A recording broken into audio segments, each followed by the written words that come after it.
បាទបន្ទាប់ពីយើងយល់អំពីគម្រោងតែងសេចក្តីការសរសេរ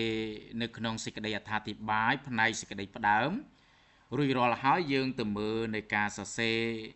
បាទសេចក្តីអត្ថាធិប្បាយនៅត្រង់ទួលសេចក្តីម្ដងអញ្ចឹងនៅក្នុងផ្ទាំង slide មួយនេះគឺយើងមាន3ចំណុចដែលត្រូវយល់ដឹងថាតើ3ចំណុចនេះយើងគូសរសេររយៈពេលប្រមាណនាទីហើយបន្ទុកដែលគេឲ្យប្រមាណដែរ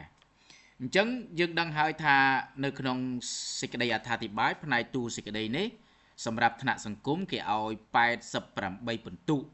បាទអញ្ចឹងគេបានអង្កត់បាទកាត់ជាកំណាត់ទៅតាមផ្នែកនីមួយៗបាទអញ្ចឹងនៅក្នុងឃ្លាភ្ជាប់សេចក្តីនេះគេឲ្យ2បន្ទុកបាទហើយយើងសរសេររយៈពេលតែ1នាទីបានហើយដែលយើងតែងតែប្រើពាក្យថាមុននឹងធ្វើការបកស្រាយវិធានឲ្យបានក្បោះក្បាយទូលំទូលាយយើងក៏បី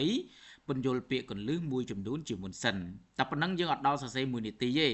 ក៏ប៉ុន្តែយើងចាត់ទុកថាគ្រប់គ្រង1នាទីចោះ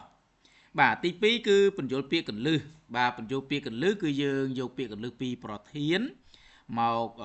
ពន្យល់ប្រាប់គេអញ្ចឹងគេឲ្យ4បន្ទុកបាទអញ្ចឹងយើងសរសេររយៈពេល4នាទី